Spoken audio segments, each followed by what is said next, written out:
भगवान श्री राम जब गुरुदेव के साथ रहे इधर जनकपुर में, महाराज जनक के यहाँ कई पुत्र हैं लेकिन बेटी एक भी नहीं है, तो जनक के मन में बड़ा अफसोस है। जनक राजा बड़े दुखी हैं और जनक के राज्य में समझ लो अकाल पड़ गया। एक बेटी न होने के कारण चारों तरफ पृथ्वी बंजर हो गई है, सूखा पड़ी हुई है, फसलें नष्ट हो गई हैं, जीव जंतु व्याकुल हैं, त्रहामाम प्रभु रक्षा करो। और कुछ लोग मैंने देखा है, बेटी घर में जन्म ले तो ऐसा लगता है जैसे मातम छा जाता है। कोई पूछे बेटा घर में आए, नाती घर में आए तो दद्दा बड़े खुश, थालियां बजेंगी, डीजे बजेगो, दुनिया का दान लुटेगा। और बेटी घर में अगर पैदा हो गई तो मातम छा जाता है। कोई पूछे और बताओ क्या हुआ, बेटी, इतना कड़वा मुंह करके कहते हैं बेटी। और चाहते क्या कि हमारे बेटा के लिए सुंदर बहू मिले। जब बेटी तुम्हें पसंद ना आए तो ऐसे दुनिया भी पसंद करना बंद कर दे तो फिर रड़ुआ ही फिरोगे बोल गोविंद भगवान की। हम तो बिल्कुल ठर्री बाज आए फिर है? मेरे सज्जनों, बेटी, बहुत सी माताएं ऐसी होती हैं जो ये ऐसा महापाप करती है। यदि बेटा है तो कोई बात नहीं, बेटी गर्भ में आ गई तो जाकर के उसको नष्ट करा दिया। माताओं, इससे बड़ा आपके लिए कोई अपराध नहीं है, क्योंकि ये संसार ही दो चीजों पर निर्भर है, स्त्री और पुरुष। यदि स्त्री नहीं है तो पुरुष कहां से, और पुरुष नहीं है तो ये दोनों ही एक दूसरे के पूरक हैं। और बेटी, यदि बेटी घर में नहीं होगी तो तुम्हारे बेटा के लिए बहू फिर दूसरे घर में भी तो बेटी नहीं होगी, कहां से आएगी।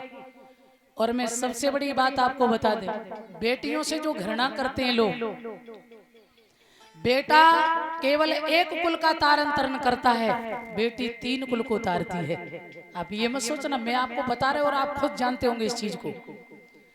पिता मेहनत करके आए, खेत में हल चला के आए, तो बेटा भले ही पिता को देख ले कि पिताजी घामते लौट के आए, काम करके आए, तो बेटा कभी कहता है भज के थाली लेने जाता तुम्हारे लिए भोजन की, या भाग के तुम्हारे लिए एक लोटा पानी लेने जाता। ईमानदारी की कहना, कौन सा ऐसा बेटा है जो पिता बाहर से आए और बेटा दौड़ के जाए, मैया जल्दी दो पानी खाए, बोले पिताजी प्यासे हैं, भूखे हैं, थाली लगाओ भोजन की, है कोई बेटा। और बेटी यदि देख ले कि मेरा पिता आया, मेहनत करके आया है, तो बेटी दौड़ कर जाएगी और कहो तो पिता के हाथ से बैल की रस्सी पकड़ ले, बांध दे, पिताजी तुम बेटा थक गए हो, रस्सी लेकर बांध देगी और दौड़ के जाएगी, पानी लाएगी, पिताजी पानी पी लो, थक गए हुए। फिर भोजन बनाएगी, भोजन खिलाएगी।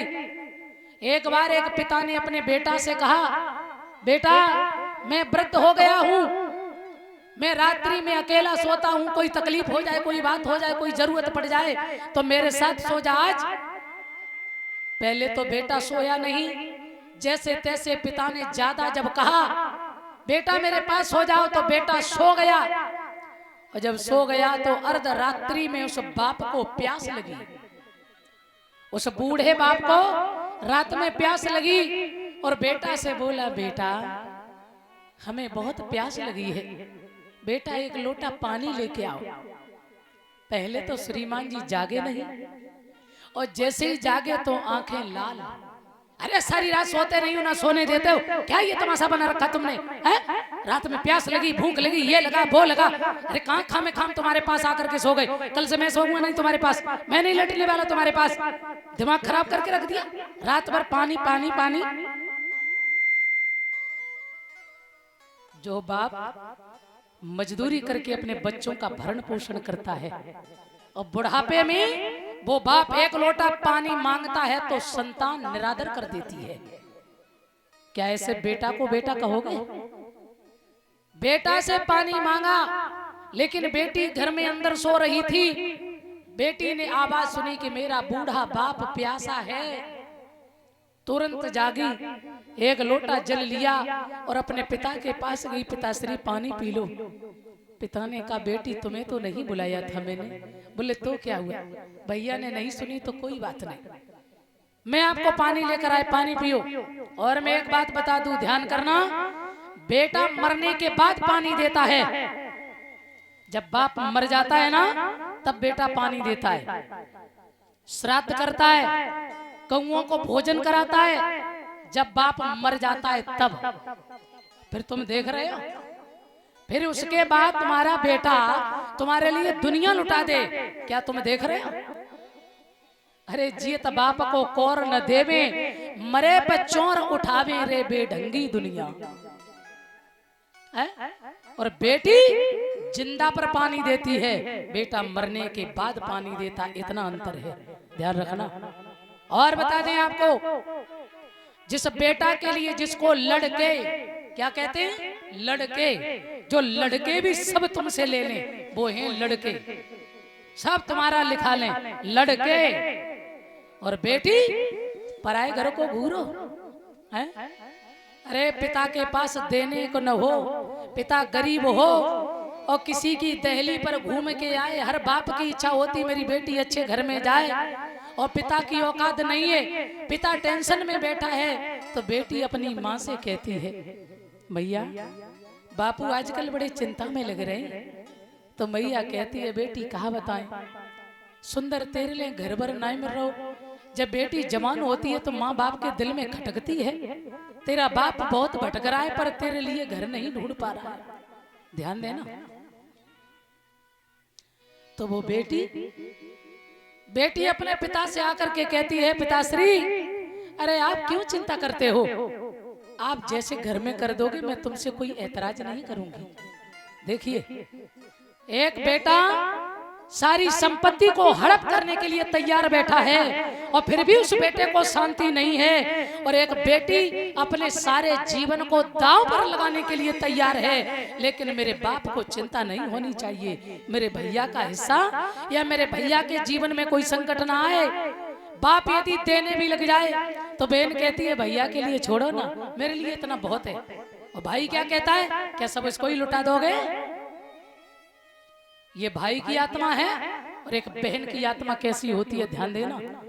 और शादी होने के बाद भी जो भाई नित्य अपनी बहन से झगड़ा करता है, नित्य बहन से लड़ता है, तो मेरे सज्जनों ध्यान रखना, भैया कहीं बाहर चला जाए तो बहन को रात में नींद नहीं आती है, और बार बार अपनी माँ से पूछेगी, भैया नहीं आया अभी है? भाई एक बार भी नहीं पूछता बहन के लिए, ध्यान रखना। बेटी की शादी भी हो जाए ना, तो ससुराल में भी यदि पहुंच जाए ना, तो ध्यान रखना, जितना ख्याल पीहर में रहकर भी बेटी करती है और अपने ससुराल में भी जाकर के जितना ख्याल बेटी रखती है, उतना बेटा कभी नहीं रखता है। और ध्यान देना, किसी की बेटी को यदि आप दुख देना चाहते हैं तो आप उसके बाप को गाली देने लगना। बेटी हर चीज बर्दाश्त कर लेगी पर अपने बाप की गाली बर्दाश्त नहीं कर पाती है।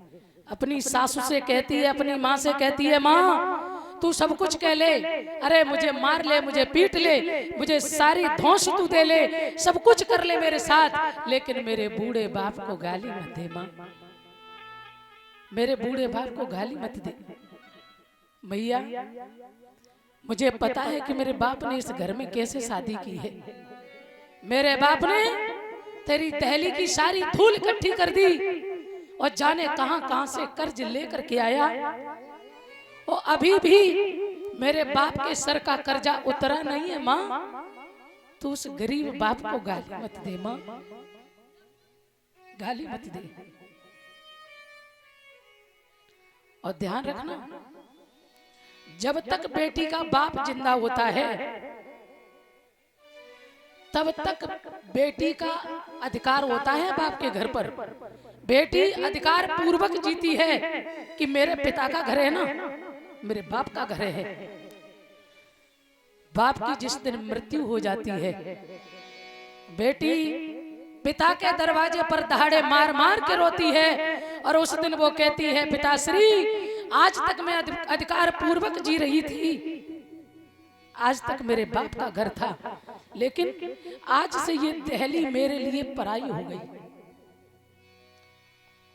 ध्यान रखना, क्योंकि भैया जो होते हैं ना भाभीियों के बस में होते हैं, और माँ अकेली क्या करेगी, माँ की तो मजबूरी है फिर, क्योंकि भाई भाभीियों के बस में तो माँ का अधिकार नहीं चलता है। फिर बेटी कहती है पिताश्री अभी तक मेरा घर था ये, लेकिन अब ये दिल्ली मेरे लिए पराई हो गई।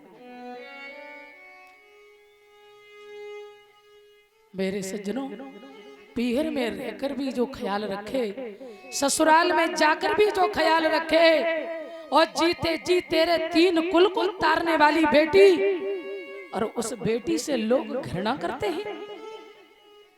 जनक जी के यहाँ बड़े विद्वान पुत्र हैं, लेकिन जब तक सीता का जन्म नहीं हुआ तब तक जनकपुर में अकाल पड़ा रहा। मैं आपको सच बता दें, जब बेटी घर में पैदा होती है, महाराज करदम ऋषि जो थे और माता देवहूति, उनके यहाँ 9 कन्या हुई, तो करदम ऋषि कहते हैं मेरे यहाँ 9 कन्या नहीं, हमारे यहाँ 9 यज्ञ हुए हैं। यज्ञ, बेटी साक्षात लक्ष्मी होती है, और बेटी जब घर में आ जाए तो समझ लेना यज्ञ हो जाता है उस घर के अंदर, भूमि का पूजन हो जाता है। फिर भी हम बेटियों से घृणा करते हैं, अरे ये पराई घर की चिड़िया है, और इसे जो उठा के दोगे वो ले जाएगी, और जो नहीं दोगे ना तो कोई बात नहीं, चली जाएगी, तुमसे लड़ेगी नहीं।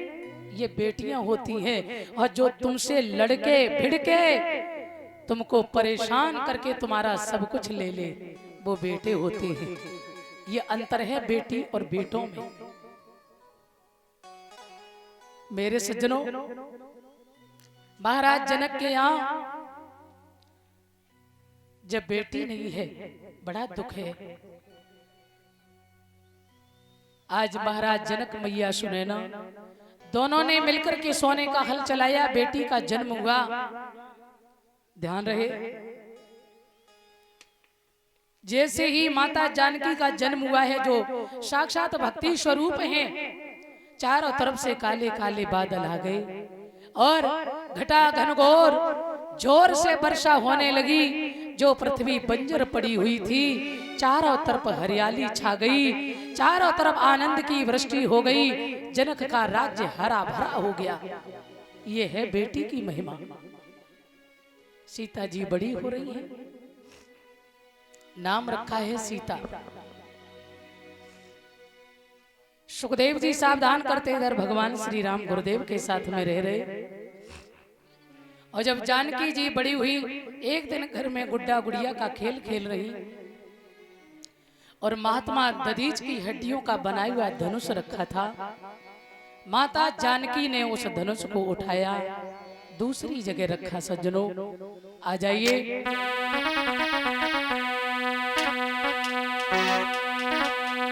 श्री जनक दुलारी सीता ने और बचपन में कौतक दिखलाया।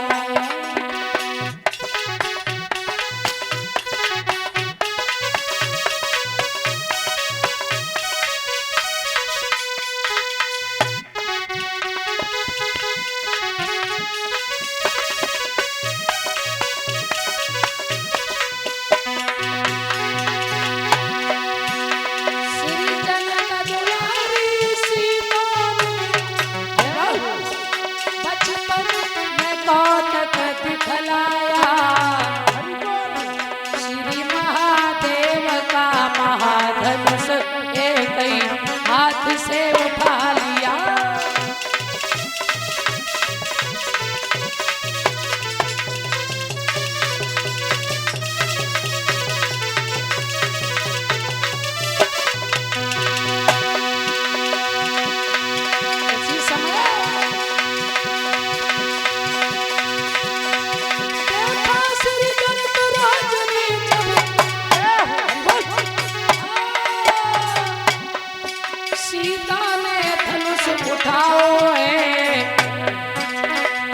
दरबार में तुरंत पहुंच करके राजा ने वचन सुनाओ है।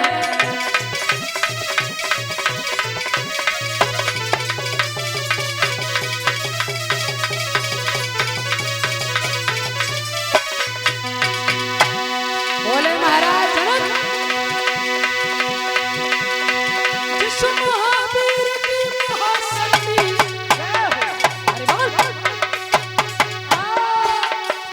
जो धनवा तोड़ गिराएगी, बस उसी वीर को निर्विवाद जानकी विवाही जाएगी।